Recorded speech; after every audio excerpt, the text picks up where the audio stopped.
If you read the title of the video and that's the reason why you clicked on the video, today you'll learn about a content creator within the YouTube community that actually threatened to sue me. Now, I really haven't even talked about this on the main channel, mostly because I wanted to keep it underneath wraps because like, what if the guy tried to sue me just for mentioning it? And I think it was because I was such a smaller content creator as well. So yeah, I guess we just talk about who tried to sue me. You might know him. I made 2 videos on him on my main channel. And if you put 2 and 2 together, it's PrettyBoyFredo. PrettyBoyFredo within like February sent me a DM talking about the most recent video that I made on him and said if I ever use his name ever again, then he would sue me. But before we even get to that point and I read out the DM that he sent me, I want to go back to the beginning of why I even made the videos on him in the first place and talk about that. And then we'll get to the point of leading up to where we are today. So I've had my channel for quite a while, and before I actually started doing commentary channels type of videos, I was doing basketball commentary related videos. But those videos didn't really do well, and I kind of wanted to change my content up just a little bit in order to fit like a new broader like spectrum of viewers. So I ended up doing that, and I stumbled upon a gem of a video about GOIs. At that time, that was my first video to ever get 1 million views, and then I knew that I wanted to continue my content centered around that type of video. So at first I did like some basketball YouTubers who struggled with hooligan views in the later parts of their career, or creators that just up and left the platform. So around this time, my friend Jalan told me about this content creator named PrettyBoyFredo, and for a while I was like, nah, I don't really do that type of content yet. Like, I'm still trying to focus on like basketball YouTubers. And he was like, bro, just check him out. Like, he does basketball content sometimes. Like, he does basketball stuff. And I was like, know what? I'll try it. I'll look him up. So I did. And I saw that he didn't upload for like maybe like a couple months during the summer. And I was like, maybe I'll make a video on it. And what I found within that first video is somebody that literally is a scumbag of a human being. He went to like a Make-A-Wish kid, took him to a game, told him to text him whenever he needed him, and then just ghosted him after the game and after the video was out. Like, I guess his editor or his former friend, CEO Mikey, I can't really remember, it's so long ago. He was one of the people that made his first video on PrettyBoyFredo, and he got served papers to go to court for, I guess, defamation of character. But if you're telling the truth and it's backed by facts, I don't really know if that's defamation of character. So for a while, CEO Mikey's video was pretty much the only video that was out against PrettyBoyFredo. So I was pretty nervous about putting mine out because SSH had a lot of fanboys, and I just knew that that video would probably get bombarded with people that are like fanboys, fans of his channel that actually like still watch his content, even though his views were really dropping at that point. I uploaded the video, made a couple mistakes, you know, in hindsight, I could have done that video better, but I was very nervous to be on camera, or not even on camera, but on the mic. So I really like struggled like to show my full personality. So after that video, nothing really came of it, and I'm pretty sure he watched the video but realized that I was like a small creator, so he probably didn't think the video was going to do numbers. But that was my second video to ever get like 500,000 views, and it stayed there for quite some time until like a few months ago when it started to get a lot more views. After this, he started to upload once again, and I think it was around October when he started to upload, so a couple months after I released my video, and he started to pull in a decent amount of numbers. He started doing this like I met my real parents type of video, and it kind of seemed real. I haven't really watched it, I just saw it on my timeline. A couple months after that, in February of 2022, I wanted to implement a new video idea to go back and look at some of the other content creators that I've already made videos on, creators that still like uploaded daily or uploaded like weekly, that still had a career on YouTube but had like lower video views. And I started seeing a lot more videos coming out against PrettyBoyFredo, and that original video that I made on PrettyBoyFredo started to gain a lot of views like throughout February. I kind of wondered why, so I started to look more into it, and it's because one of his members of SSH started to make videos coming out against PrettyBoyFredo, and that actually started to boost my video in the algorithm as well. So with this new information of PrettyBoyFredo just being like a horrible human being and a scumbag and somebody that scams people, kicks them out of the house, and it just is an overall bad person, I wanted to look more into it and make a new video with more information covering that whole entire situation. So I ended up doing that, and I had Advil like edit the video, and came out really good. And in the matter of like 3 days, it hit 100,000 views, and it was really like shaping up to be a great video. But then I like look into my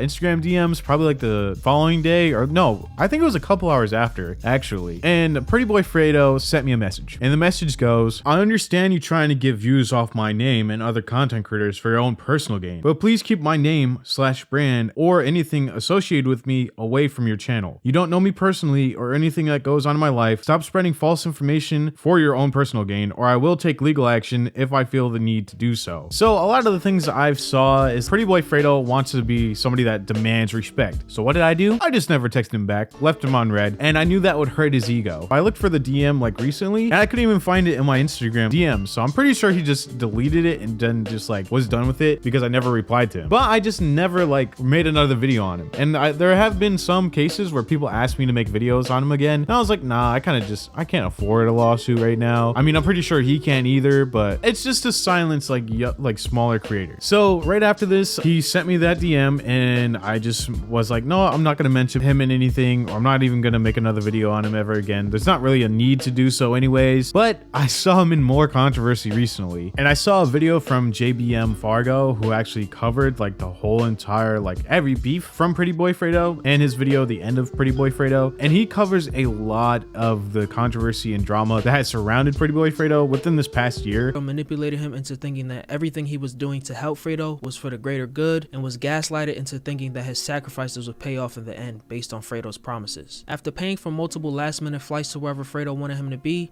it turns out that his hard-earned money and time was completely wasted. He will use you, drive you to the ground, and then when he's done, he's done. I've been in the military, so I've been like traveling and shit to make videos done with him. I would do videos with him. I don't know how many videos or how many he's deleted, but I've done over 10 videos with this nigga. I bought all my tickets to fly out to New York from Arizona. Sometimes they'd be $800, sometimes they'd be $1,000. And it's not like I'm rich and have the money to do that. He would give me a day's notice and say, you need to be in New York or Orlando in 2 days or by tomorrow. And then when I'm like, bro, I don't have the money or like time, then he'd be like, honestly, bro, if anything, I'll just help you. Just buy the ticket and I'll help you. And it would end up in him never helping me or paying me, and I'm out thousands of dollars doing it. Like literally everybody has come out against PrettyBoyFredo, and some of the things that he's done during videos or behind the scenes where he's like scams people, he has like giveaways and like never gives the prize away, or there's just videos done about PrettyBoyFredo and how he treats people behind the scenes. On top of this, he says the video in which he receives a new Corvette from Fredo was completely fake, just like Keyshawn confirmed in his video. And it just really shows his character and how he can get wrapped up in views and wrapped up in like likes and comments and subscriptions. It just shows that no matter how much he's grown as a content creator and how much he's changed from that humble person to like now this flexer, that he's never really going to actually change. He's devoted by views and likes and subscriptions and statistics that no matter what he does in his life, it's never going to be genuine. And even if it is genuine, you know that you're just going to be in a video, which is very annoying because just time and time again that PrettyBoyFredo again wants to be somebody that he's not. He wants to be like Mr. Beast in a way of doing like a video game or like a Squid Game video where somebody wins $10,000, but he just doesn't give that money away. Even if the contestant wins a prize, apparently he just takes the prize back after the camera's off. It just shows that with time he just gets worse. He's just a very bad content creator, and he also tries to silence a lot of these smaller content creators who try to make videos on him, like me. For him to like threaten me with like a lawsuit and like to try to sue me or try to scare me out of making more videos on him, probably because he saw how well the video is doing, it just is annoying because you can't use your platform and your dominance over somebody with a smaller subscriber count just to kind of silence them to make yourself look better. At the end of the day, everybody knows what type of person PrettyBoyFredo was, even before my video actually went live. But that's why I haven't made a video on PrettyBoyFredo in like years, because